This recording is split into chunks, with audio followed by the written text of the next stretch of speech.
Bom dia, irmãos, paz seja convosco. Vamos à nossa 104ª aula da nossa Escola Bíblica Online.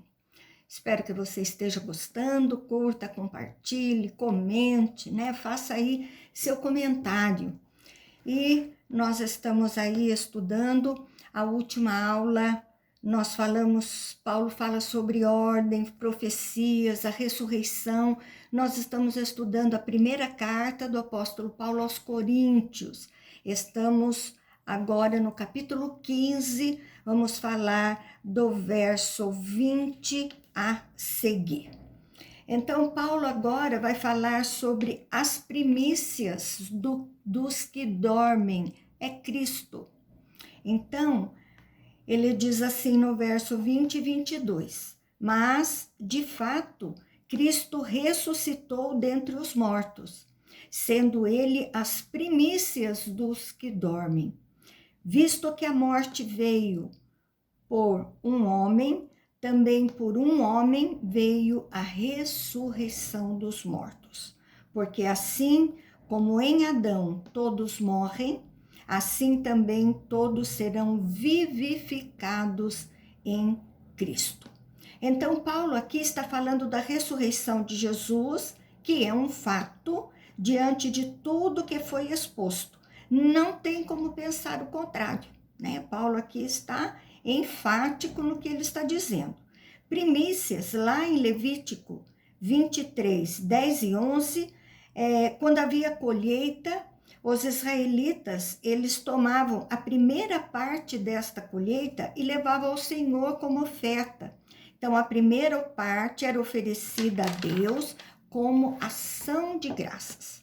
Então, Paulo diz que Cristo foi o primeiro que ressuscitou entre os mortos.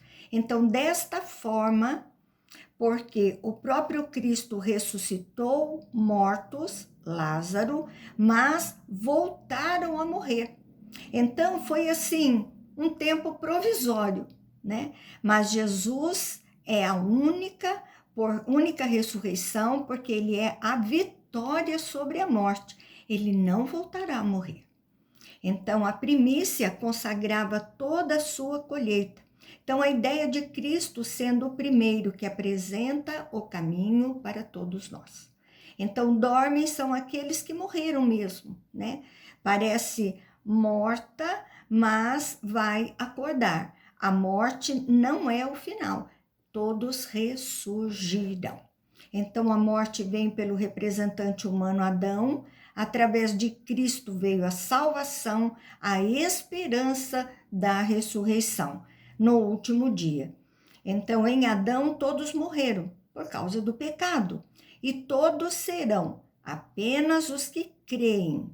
Não é 100%. Então, nós temos aqui visto que quando a Bíblia fala todos, ela não fala 100% das pessoas. Na verdade, ela sempre quer dizer aqueles que creem, ou todos não creem, aqueles que não creem. Então, alguns são adeptos do universalismo. Diz que no final dos tempos Deus vai salvar todo mundo, porque Deus é amor. Não é nada disso, não. Salvação é para todos aqueles que creem em Cristo Jesus. Verso 23 e 24, cada um, porém, por sua própria ordem. Cristo, as primícias, depois os que são de Cristo na sua vinda. E então virá o fim, quando ele entregar o reino ao Deus e Pai, que quando houver destruído todo o principado, bem como toda potestade e poder.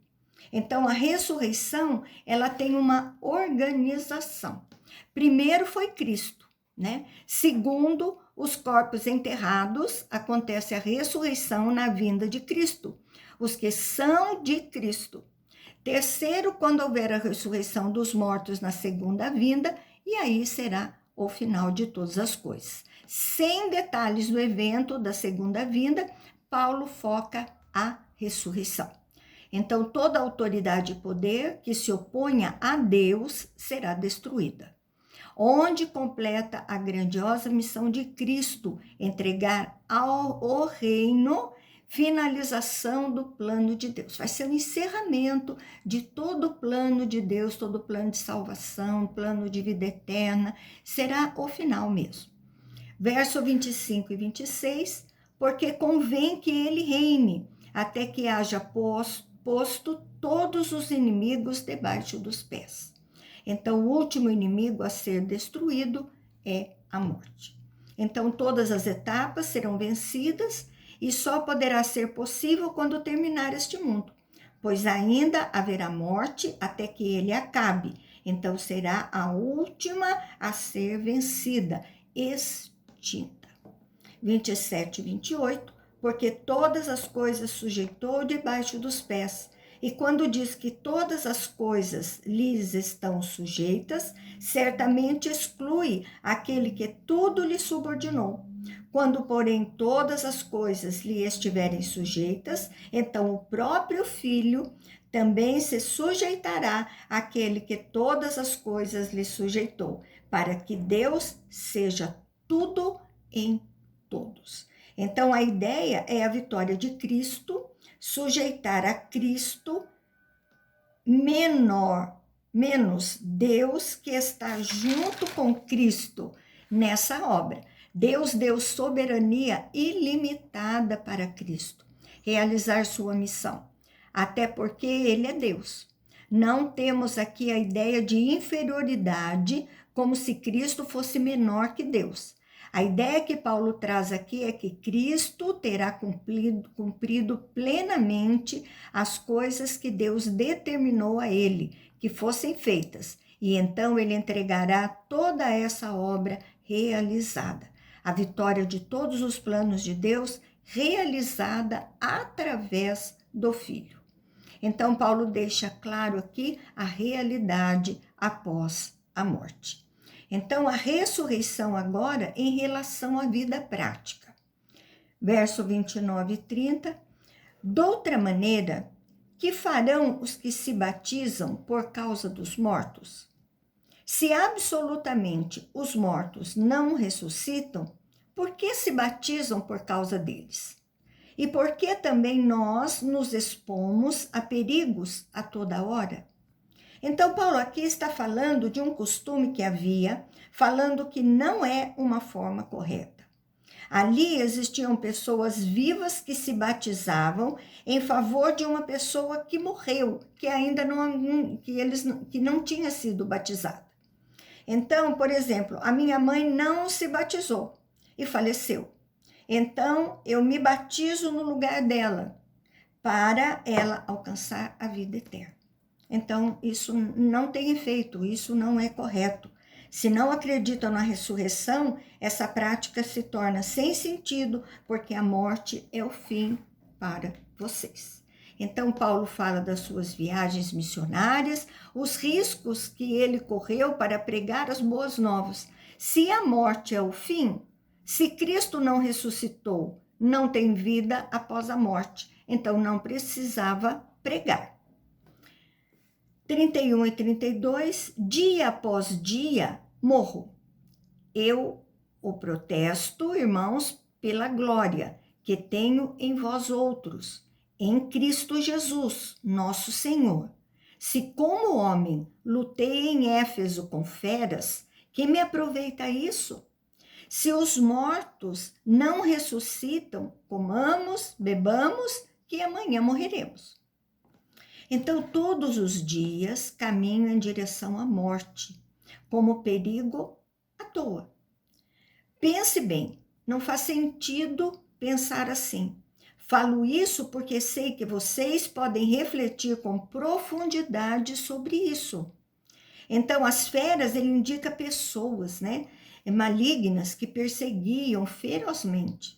Então, a ideia é, se não tem esperança de ressurreição, então vamos comer, beber por aqui mesmo, porque vai acabar tudo aqui rápido. Então, os coríntios, ele tem que entender que a vida tem continuidade, não termina aqui, não termina após morrermos. Verso 33 e 34, não vos enganeis. As más conversações corrompem os bons costumes. tornai-vos a sobriedade como é justo, e não pequeis, porque alguns ainda não têm conhecimento de Deus. Isso digo para vergonha vossa. Então, os coríntios tinham que parar de dar ouvido às pessoas que não criam na ressurreição. Era uma outra linha de raciocínio, era uma outra filosofia. Então, porque ouvindo essas pessoas, cooperariam, né? Corromperia aqueles que receberam de Deus, né? Toda a instrução que eles receberam. Então, contrário de sobriedade é embriaguez. Então, é pecado crer em algo que é contrário à palavra de Deus. Alguns se referem aos que não criam na ressurreição, então não têm conhecimento de Deus. Paulo diz que era vergonha, porque os coríntios tinham uma bagagem doutrinária trazida por Paulo e outros também, onde então deveriam ter uma fé mais madura, eles estão agora andando para trás. Olha só. Agora, Paulo vai falar sobre o corpo dos ressuscitados. Paulo vai responder a questionamentos como, por exemplo, uma pessoa morreu e seu corpo está destruído. Como vai ressuscitar se o corpo está destruído? Então, verso 35 e 36, mas alguém dirá, como ressuscitam os mortos? E em que corpo vem? Insensato. O que semeais não nasce se primeiro não morrer. Olha, a ideia é de alguém que está querendo entender sobre o assunto. Então, que corpo a pessoa vai ter? Então, Paulo diz, você não refletiu direito sobre o assunto. Paulo pega a figura de uma semente para explicar a semente, pegue a semente e semeie. Por exemplo, o feijão no algodão, lembra disso? Ele é colocado na terra, ele morre e nasce uma plantinha. Então, é bem isso que Paulo aí está explicando aos coríntios. Verso 37 e 38, e quando semeais, não semeais o corpo que há de ser, mas o simples grão, como de trigo ou de qualquer outra semente. Mas Deus lhe dá corpo como lhe aprouve, e a cada uma das sementes o seu corpo aprimorado. Então, quando semeia semente do feijãozinho, não semeia planta, como há de ser.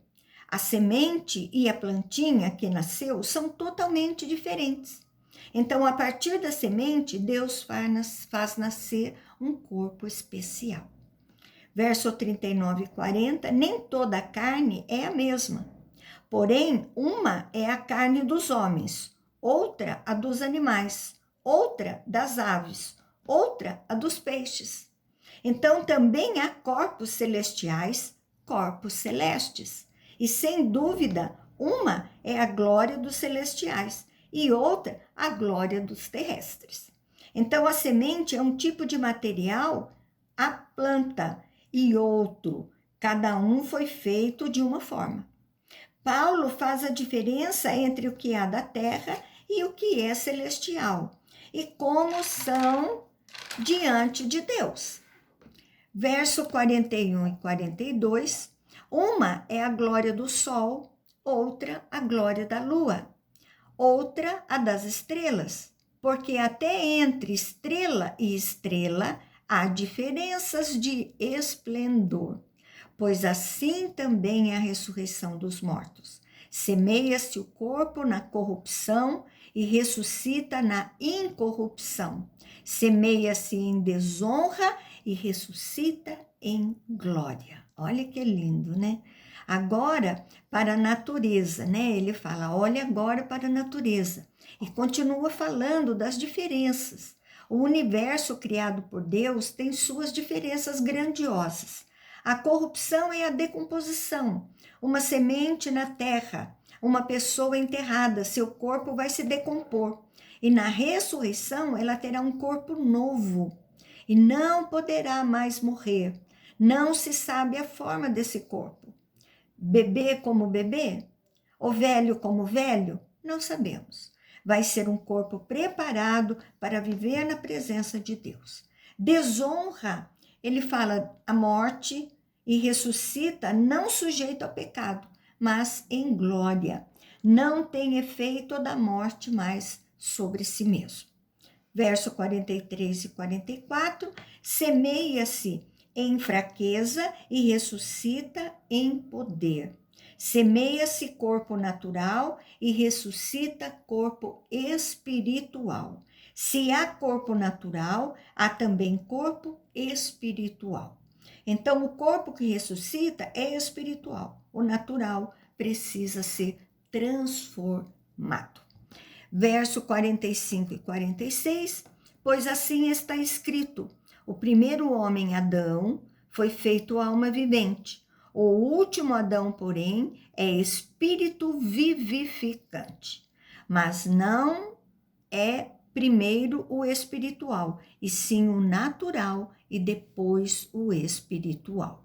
Então, Paulo fala aqui de Gênesis 2:7. Deus soprou o Espírito em Adão, que recebe de Deus a vida. Cristo tem a vida em si para dar às pessoas.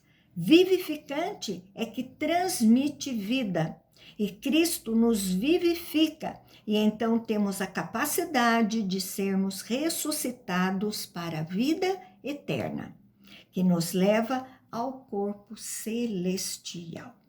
Olha, bem, tem toda uma equivalência.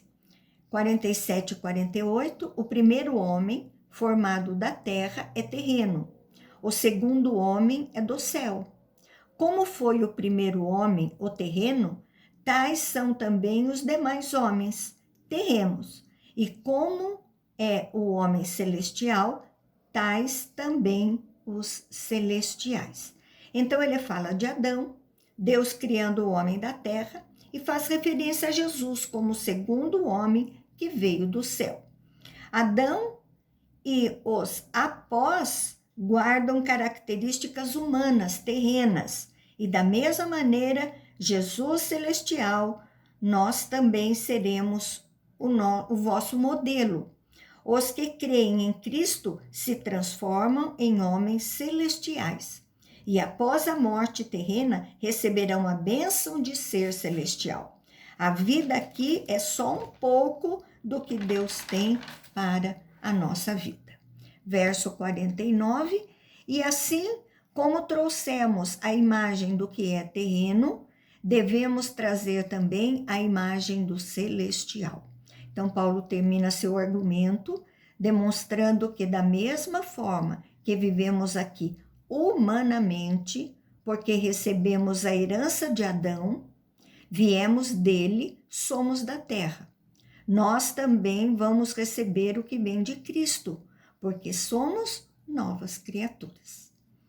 Agora, Paulo vai falar, os vivos serão transformados. Versos 50 e 51 do capítulo 15. Isto afirmo, irmãos, que a carne e o sangue não podem herdar o reino de Deus, nem a corrupção herdar a incorrupção. Eis que vos digo um mistério, nem todos dormiremos, mas transformados seremos todos. Então não podemos viver no reino de Deus assim como nós somos. É preciso haver uma transformação. E mistério é o que anteriormente não se sabia e agora passamos a saber. Então vai haver um grupo de pessoas que quando Cristo voltar não passará pela morte, porque estarão vivas e irão diretamente para a transformação dos seus corpos. Então nós temos duas realidades. Uma, pessoas que morrem e serão transformadas.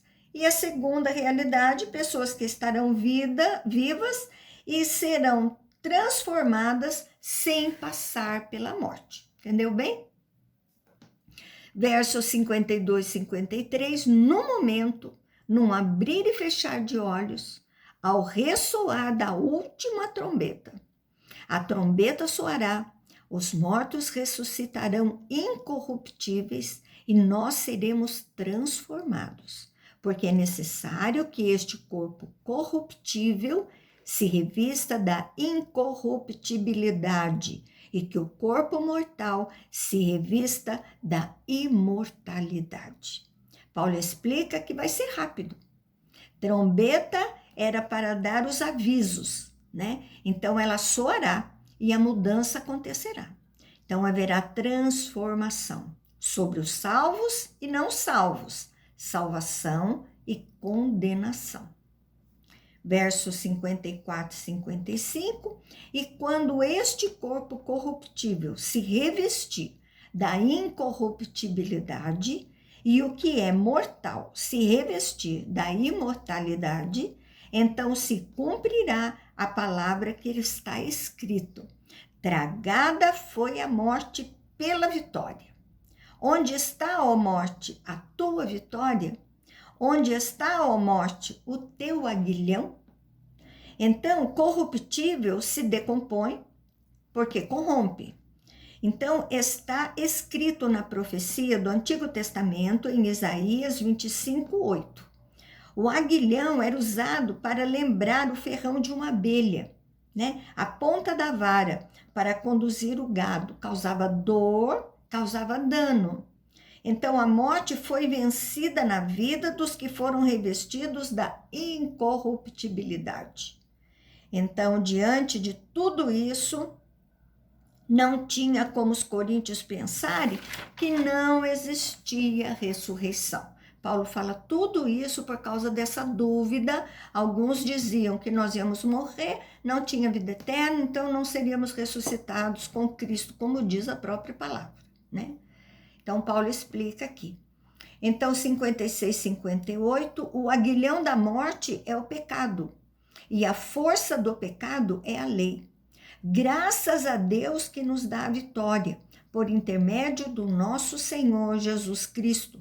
Portanto, meus amados irmãos, sede firmes, inabaláveis e sempre abundantes na obra do Senhor, sabendo que no Senhor o nosso trabalho não é em vão. Então, através do pecado, que a morte tinha poder, todos que pecaram morreram. E esse é o poder da morte, né? A lei, apesar de ser boa, ela revela o pecado. Sempre quebravam a lei, não obedeciam 100% da lei. Nós já falamos isso várias vezes. Quando o homem pecava, lembrava da lei, e isso dava força ao pecado. A ideia de salvação pela fé e não pelas obras ou pela lei. Temos salvação pela fé em Jesus Cristo e seremos vitoriosos, conduzidos à vitória por Deus, não por nosso mérito, mas por causa de Jesus. Assim, a nossa missão não é vã. Continue trabalhando na obra, não é vão o seu trabalho. Os coríntios eram instáveis na sua fé. Então, Paulo queria, com toda essa explicação, que eles se fortalecessem, né, e estivessem estáveis na fé, mantivessem uma fé equilibrada.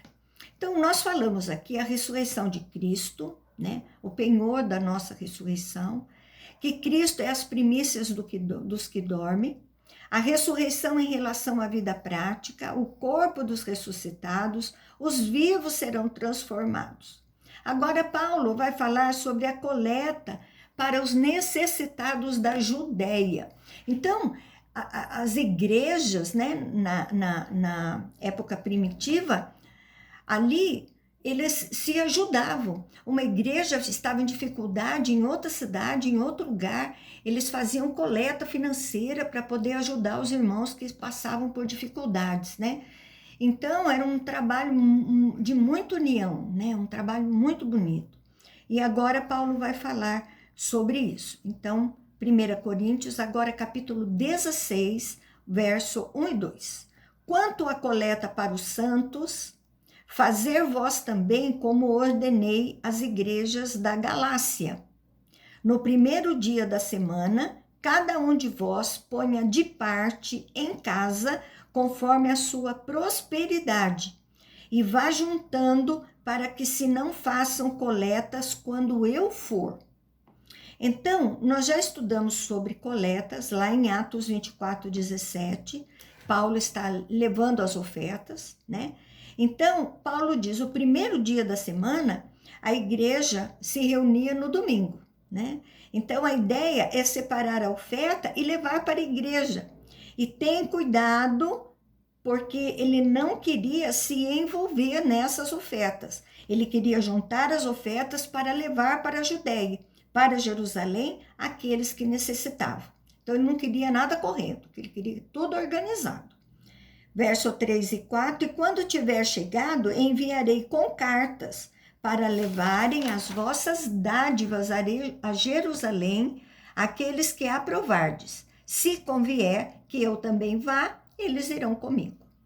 Então, Paulo vai enviar uma carta, então ele não tem o pensamento dele mesmo de levar as ofertas, né?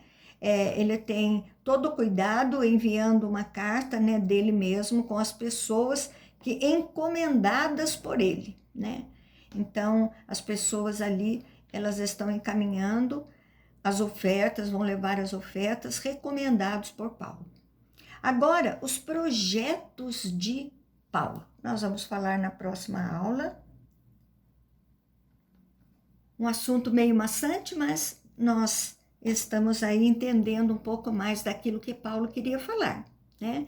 Então, alguns que não criam na ressurreição, e nós precisamos acreditar, porque nós cremos que teremos uma vida eterna. Amém? Que você tenha um excelente domingo, aí juntamente com a sua família, na presença de Jesus, e até a próxima aula, se assim Deus permitir. Um beijo grande no seu coração.